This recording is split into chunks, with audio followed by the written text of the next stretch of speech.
thanks so much for listening to the Ridge Community Church podcast. My name is John. I'm one of the pastors on staff at the Ridge, and our vision is to bring the hope of Jesus into every home. So as a piece of that, our goal each week is to bring you something that's hopeful and helpful. So subscribe to this podcast to make sure you don't miss any hopeful and helpful conversations. Hey everyone, and thanks for listening to this episode of the Ridge Community Church podcast. If you find today's episode hopeful and helpful, then please follow or subscribe, and then rate and review so that more people can find the conversation. In today's episode, the Executive Pastor at the Ridge, Jodi Tonarelli, joins me to take us behind the scenes of At the Movies, a series we're currently in at the Ridge. Part of Jodi's role at the Ridge involves making the weekend experience as impactful as it can be, and she's led the experience team through several editions of At the Movies. We talk about why we do this series, how it connects with the way Jesus taught. We also chat about some of the fun parts of how we make everything happen. Hi, Jodi. Thanks for coming on to the Ridge podcast. Thanks for having me, John. Okay, so we're just kicking off At the Movie series. I know it's a series you love all the way days from all the fun brainstorming that you got to do is when you were purely in the experience, when you're purely the director of experience. Now as XP, I know that's still a little bit part of your role, but maybe we can start off a little bit fun, okay? Do you have a favorite movie? Yes, I do. Doesn't everybody? Right. Hopefully. It is the movie A League of Their Own. Have you seen it?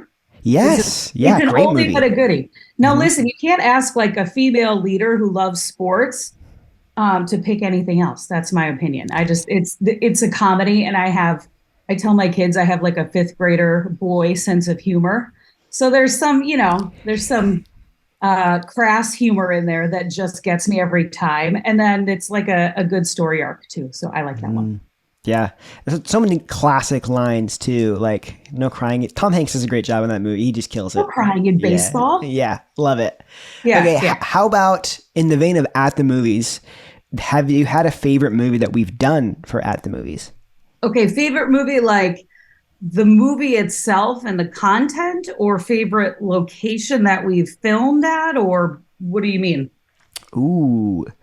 Let's start with one, then go to the other, because I love that. So favorite that you were like, maybe you were watching it being filmed or whatever. We can dig into what that looks like a little bit later, but you were watching it being filmed, or you just saw the end production and you were like, wow, this is really powerful. This is really cool. I'm so glad we did this movie. By far for me, the one that I learned the most and was challenged the most on was 42, which is the Jackie Robinson story. And there was a lot of discussion and debate behind the scenes because one of the scenes in the movie uses the N-word. And Mark was talking with a handful of us about whether, because candidly, we use other movies that have curse words in them, and those are easy to bleep out. This is just a different thing, right? Yeah. He had said when he watched the movie with his kids, he had given them the warning that the word was coming, and talked about why. And he argued to leave the word in, and it just freaked me out. And then he explained his why, and that he would put kind of that almost like a trigger warning into his script. And I remember going like, like every little piece of me was still just nervous that it wouldn't be received right, or the heart behind it wouldn't be received right. But then watching it back, I don't know how we would have been able to show the gravity of what Jackie Robinson dealt with and the hate and just how it came at him in such a visceral way had we sanitized the story to that extent. So grateful for Mark and his foresight, of course, but just that even now when I'm talking about it, I just get goosebumps. So if you haven't seen the movie and you're new to the Ridge and listening to this, the movie 42 all the way, it will change your perspective a lot. I hope. Yeah. I remember, and there's typically pretty good conversation post any movie that we do, but they vary in degrees, right? And I remember the conversation surrounding post 42 and people's response in the hallway and following up in a Ridge group and of being just a little bit different and in a really positive, impactful way. And yeah, it's so funny that's actually my favorite one we've done too. Now, you're a baseball guy. Yeah, I know. Part of it is the love of baseball, right? Yeah. And the love of Jackie Robinson's story. But I also think that it let us talk about a really, really challenging topic. And I think a really unique and impactful way. and in a way that felt very, very raw, but also honest and very, I don't know, just very powerful. So I think the difference for me between that or talking or doing a movie that is um, more global in how it approaches racism is if you assimilate into the movie as you're watching it. Like if you put yourself in Jackie Robinson's position, you see these people who are spewing hate and they're doing it to the collective. They don't like him because of his skin color. So he could be any person inside of the body and they would still hate him because of the skin color. But because he endears himself to you through the movie, you see how personal it felt. I assume how personal it had to have felt when it was coming at him, and the difference in the restraint it must have taken for him to just hold the standard that he did as a man and to show the class that he did. It just shifted my perspective about the intimacy of his fight every moment of every day. It was amazing. Yep. Well, I think for those listening, they're starting to get a little sneak peek into my next question about why we do At the Movies, because how easy is it to remember this specific movie we did even years later? Because it's been a few years since we did 42, and yet we still remember the messaging, the themes, and all those things. But maybe we could take a step back. Would you mind just sharing a little bit behind the reason why we do At the Movies? I mean, why would a church play movie clips during a service? This is the most interesting time of year because, quite frankly, there are people who love it, and the vast majority do. And then there's a couple that show up every year, and we get the less favorable Google reviews, or they tell us that we're not a real church. And listen, I don't fault them for having those opinions. We're probably not the church for them, and that's okay. But for the vast majority of us, we in culture today use movies, or even, we've done other streaming shows as well in At the Movies. That's where our stories are told right now, right? That's where culture gets most of its stories from. And if you look in scripture and see how Jesus tried to get his message across, one of my favorite tactics that he used was just parable after parable after parable. And if you're not familiar with the word, it's just a simple story that teaches a moral or a spiritual lesson. And it was, if you imagine what it was like to be around him as he's sharing parables, I just imagine Jesus looking at the crowd and kind of saying it as a story in a way that by the end, everybody visually starts nodding their head or having a light bulb aha moment with like, now I get it. Now I get it. And I also think that's where you see some of his humor or some of his fire and his passion come out. And gosh, movies are good at doing that too. And don't tell me like a soundtrack can't get your heart racing, right? It's just that narrative thing. And as humans, God created us in a way where there's research that shows stories do something different to how our brain processes communication. So the science proves it out, and in scripture we read it. And if we have all these tools that are showing it can be effective, we'd be foolish not to use this methodology to try to reach people for Jesus that nobody else is reaching. So, to put it very bluntly, this is definitely a series we do on purpose, not to please our own people, although that's great. If you've been coming for years and love it, stay with us. I'm glad you like it. Have as much popcorn for free as you want if you come in person, but don't come alone, right? Don't come alone. This is supposed to be the easiest invite of the year, and that's why we do it. Well, why do you think it is such an easy invite? Besides the free popcorn? yeah, you're right. That's it. That's the only reason people are just like, well, I mean, a popcorn. I know about you. I want that 9 a.m. popcorn with really strong black coffee. What a combo. I know. People always think it's weird. Don't knock it till you tried it. Why do I think it works? I don't think anything beats hooking us, our heads and our hearts and everything in between, like a good story does. Yeah. It's why book sales continue to climb. It's why blockbuster movies and streaming stuff on all the different places you can stream nowadays are continuing to grow. I mean, when movies generate not just millions, but billions of dollars in sales, that should tell you that there is something about who we are as a culture today that is attracted to a good story. And I really do think it's really that simple. Yeah, I mean, you're so right. I mean, you even look at the connection of most of the time when Jesus told parables, it was to the crowds. And I love that, the connecting of his telling of stories and how that was the methodology of how you would communicate in the day. And now it really is. I mean, while we do love the stand-up comedian who shares a story, right? Yeah. By far the most effective form of current storytelling really is movies. So yeah, I mean, and if we say, look, if in all other areas of our life, we say, hey, we do what Jesus did. That's the model. Why would we exclude this? This is just another piece of doing that.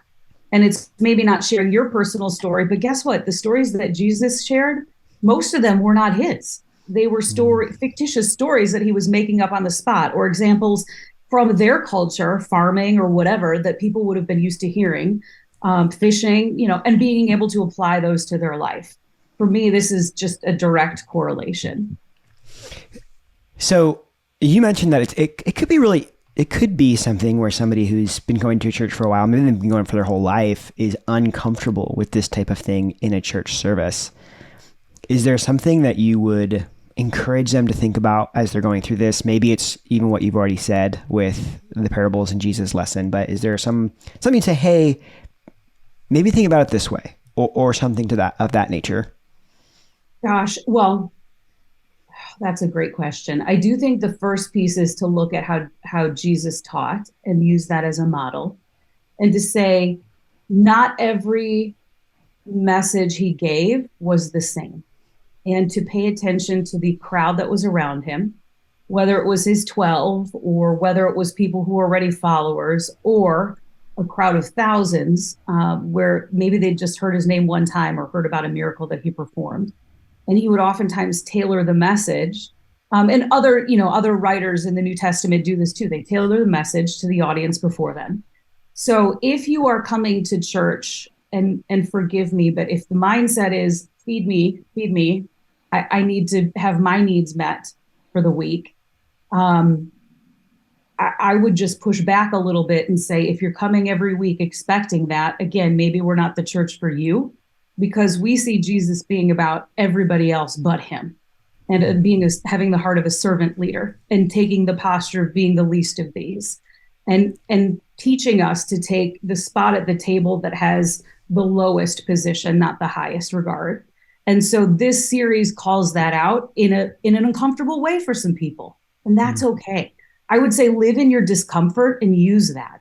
Use it and ask God to just search your heart and ask why you have such a hard time meeting other people where they're at, because they aren't where you're at.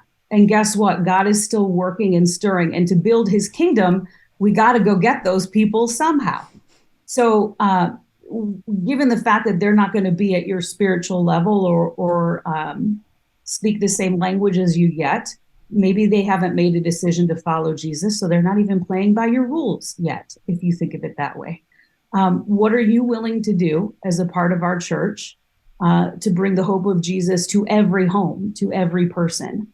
And if you are uncomfortable, I would ask you to come every week and look outside yourself, and to look at the reactions of the others sitting in the room with you and experiencing it with you. And maybe meet someone in the lobby who is new, and introduce yourself and ask why they came for the first time. Why do you think we start this series right after our bands are in the 4th of July parade, we're rocking out and having parties in the streets with folks?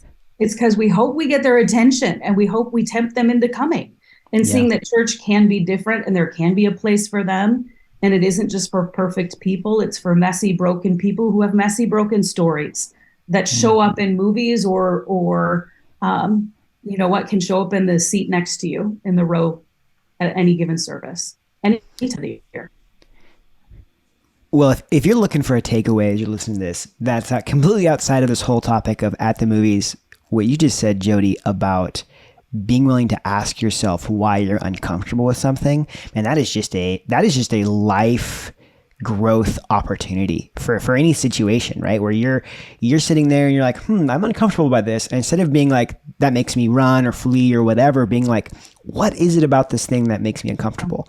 Is it justified? Or is it something that's like, no, I'm just uncomfortable because I'm not used to it, or that doesn't fit my expectations of this. But that's a really good opportunity to be challenged by one, this series or what you're going through, but really anytime in life when you're feeling that discomfort in a situation where maybe that's telling you something about preconceived notions that you have going in. That's really good. I appreciate it. Yeah. It's usually, for me, it's when I'm not close enough to the situation. There isn't some personal tie, or I haven't taken the time to slow down and just hear it from the other person's perspective. And listen, you may land in the same spot you did before, but maybe you just would have a little bit more empathy or compassion. And that's worth the journey for sure. The series is only 5 weeks. It's worth the journey. You can be uncomfortable for 5 weeks, I promise. Yeah. Well, why don't we dive into some of the fun stuff about the series? Sure. Maybe we could go behind the scenes. We kind of go all in during At the Movies. And as we've been talking about, like that, the part of the reason why we go the extra effort is because how much it connects with people. Curious, what goes behind the scenes? What goes into planning, maybe even choosing a movie, and then what does it look like to film our version of it? Oh my goodness, this series probably is by far the most work of anything we do all year for the creative team. Even Christmas. Yeah, because wow. Christmas is really big, but it's one day, or for us, a handful of days. This is 5 weeks. So 5 weeks and different topics and different movies every week. It's not one unified experience we're trying to create. It just is, it flexes different muscles for sure. So what all goes into it? Oh my gosh, where do you want to start? I would say let's start with picking a movie. Okay. Yeah. So what does it look like? Like, why do we pick the movies that we do? What's the reasoning? Do we just throw a bunch of movie posters on the wall and throw a dart, or is there something beyond that? We've considered all sorts of different stuff. Like, do we do a genre theme one year and do all superhero movies or all action movies or whatever? And we've considered, do we do a decade? Like, do we pull all movies from the 80s or 90s? Because that's trendy. And we've just never landed there. It doesn't mean we won't. And I would say it's funny to mention Christmas, because just as the creative hangover for Christmas is ending, we start talking about movies in January for this. Yeah, sometimes February, but it usually is right away. We talk a lot about what's worked in the past. What reactions have been, and see if there's any thread that we want to pull and find a similar theme, or, if it's a topic that really challenged people. Well, I think it's no secret. Our church is not afraid to talk about race and diversity issues. And so that's a theme you will probably have seen throughout the years come up. It doesn't mean we'll do it every year. It just means it's something that we feel like honors a call for our church overall. We look at a variety of genres. So I think, all of us on the leadership team and the teaching team are superhero movie fans. So I think you'll most years find a superhero movie in there of some kind. And then it's the debate. Definitely got options for that too. Yeah, I know. It's so good. We never run out, which is great. So that's easy. We try to find one that's some oldie but goodie. That we can bring back. I know we did Back to the Future. What was it? A couple years ago, maybe. Yeah. Or movies like that. That Sandlot was a great example of that. Yeah. I will say that's definitely the case this year. We want to try. Yeah, I know. Action movies. If it's some big blockbuster or something that, is one of the top grossing films of all time, that gets our attention. That's the case this year. We try to also Mark started calling it a sleeper hit. And I Mm-hmm. think we landed on doing one of these every year on accident. It wasn't planned. I forget what movie it started with, and then it just became a thing. It's like, what's the sleeper hit going to be? That's a question we ask. And what that means for us is, what's the movie maybe most people have not seen? They've seen a trailer, they've seen a clip of it, but it wasn't necessarily a huge blockbuster hit, but man, the script or the story is great. Or it Yeah. has some lesson that would just make people want to leave a service and go watch the movie. Hmm. So Peanut Butter Falcon would be like one of the best ones that we've done that fits that bucket. I would say we have one of those this year too. And it's fun because we usually call that out, at least the last few years we have. And then as soon as the doors for the auditorium open at the end of service and people start walking out, most often, boom, that's the first thing we start hearing. I got to go rent that. I got to go see that. I got to go stream that. I think I have the Blu-ray of it somewhere. I got to go check it out. And that's cool too, to just show people that, hey, maybe something that you overlooked, we could show you value in a new way.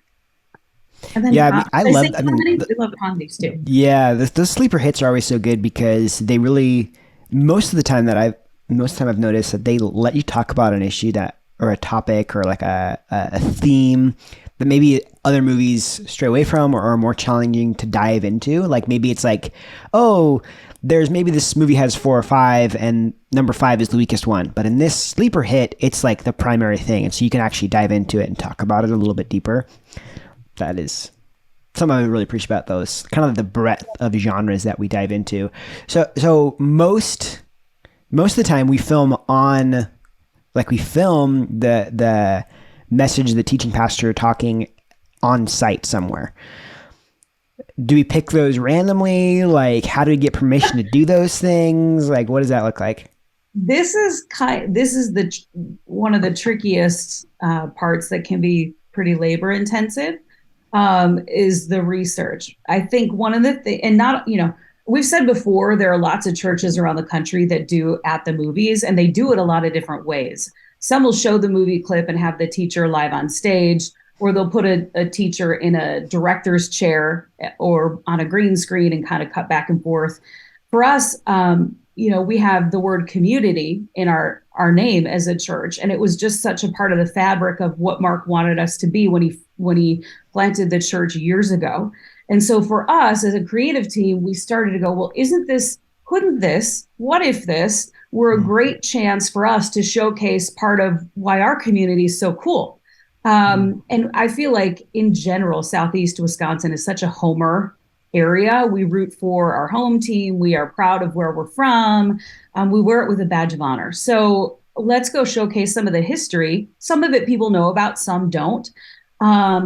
And then it's kind of this delicate balance between reality, where can we really get into, and shooting for the moon and going like, where would we love to be that we don't think we could get into, but maybe, just maybe, we email or call the right person. Or then we start asking who's got connections to get into X, Y, and Z. We've asked some, I'll give an example because it was a movie that I did. I did Hamilton last year. Well, for us, it was like, have to film that at a theater. We've got so many beautiful ornate ones. Let's just go, baby, go. So we started contacting multiple, I would say small to mid-sized theaters, and got some pretty harsh rejections, or just being real, or people who wanted to charge astronomical rental fees. And then it was, I think, Craig from our team, Craig Krieger, who said, well, I'll email the Marcus Center for the Performing Arts. And it was like, dude, there's no way. If we can't get a yes from these other theaters, there's no way we're going to. And sure enough, they were the nicest people. Yes, you can come. Yes, you can, of course we'll host you. And no, you don't have to pay. And what can we do to serve you? And so we're standing in the middle of this ornate, empty theater, and there's like 4 or 5 of us to film, and all the lights are on, and it looks beautiful. I'm going, what in the world? Who are we that we get to be here? It's just So there's that. I would say we have somebody who attends the church and serves at the air refueling wing in Milwaukee. And so when we filmed Top Gun, it was like, oh, please let us in. Please let us in. And the diciest part about that is we all had to get background checked. And so I didn't know if they Oh, had to like, wow. I know. Yeah. And how many churches have a lead pastor who's got a record? Just kidding. So, that was passing the security thing was a little dicey, but that was so fun because you're in the middle of a team culture that can literally do the impossible as you're filming this movie about it. We had John Horst join us for Father's Day, the GM of the Bucks this year, and a few years ago, he was kind enough to call in some favors and get us on site at Fiserv to film the Avengers movie that we did, because it was like, man, the whole point of this is what a team they are and how powerful they are when they come together. And Yeah. so to be on site there was just incredible. So some of the locations are just insane. Some are just more local hotspots that everybody's going to know. We have one of those in mind for this year. Some are places that you might not even know are in your backyard, but carry a lot of history with them. And we have another one of those in mind this year. And then when all else fails, we just try to film somewhere that just shows a little bit of what the movie shows too in a local way. Why? What does that add to the experience, you think? Like, why does that? Because we go through a lot of effort to make that happen, right? What do you think that adds to the experience? For me, when I dream up, like, hey God, how could you use this service to communicate or to stir people's hearts? Now, listen, I know I'm a little, like, very small mortal human. He's the big God, and he can do whatever he wants, right? But I think the posture of not just me, but the whole creative team is how can we serve you in a way that really wows people? One of the words that I like to talk about is sensory, and it's layering the different senses on top of one another. So the popcorn smells a certain way, and we play a music opener, let's say, from some movie soundtrack, and then your ears get triggered. And then the line of sight thing is not just the movie that you may or may not have seen before, but locations that are familiar to you. It triggers something different in your brain, and all of a sudden, we're just praying that God uses all of that to open hearts for his word and his message to land in a different way than it may otherwise. So could we do it some other way and it still be impactful? I'm sure we could. Yeah. For us, we just have this team that is, I am blown away consistently every year about how they outpace whatever we did the year before and have even more harebrained, crazy, wonderful, genius ideas that seem impossible that we try to pull off. Yeah. And so is there a little component of it that we do just because it's fun for the team to try to one up whatever? Yeah, there's a piece of that. But hopefully the heart posture is the leading reason why. Yeah. So let me wrap on this. This isn't a seriousness that we just hope people will invite their friends to. It's one that we've experienced continually, that people just do.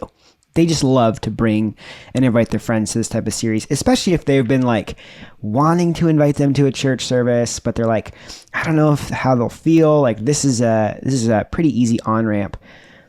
What is it what would you say to somebody who right now is thinking about it and they're considering it? What would be your big encouragement to give that a shot? Gosh, for us, I shouldn't say for us, I'll just say for me. For me personally, as someone who has been called to work at our church and serve our church, there is no greater honor for me than to be trusted with an invite to our experience. It's something we don't take lightly, and I hope we never do. And if you are looking for a safe, air quotes, a safe series, that our promise to you is that everything we do will have that guest in mind, that first timer in mind, this is it. There are other weeks during the year that we definitely have pieces of service, or we always try to be warm and friendly every week of the year. But every ounce of every piece of every moment they are with us, and their kids too, we should mention, because they're getting their own kids edition of At the Movies.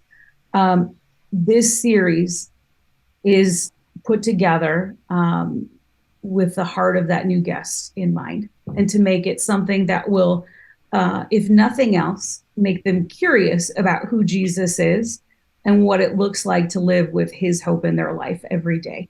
And you know what? If all they do is come and eat free popcorn, I'm cool with that too. I don't think God's gonna be done with them after the popcorn. I don't. Wow, perfectly said. That's so good.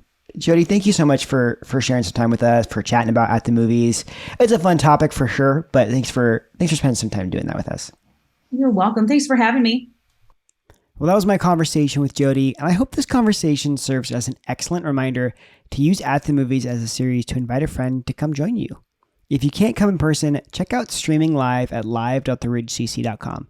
And of course, we'll have some helpful links in the show notes. Thanks for listening to this episode of the Ridge Podcast, and make sure to follow and subscribe so that you don't miss any hopeful and helpful conversations.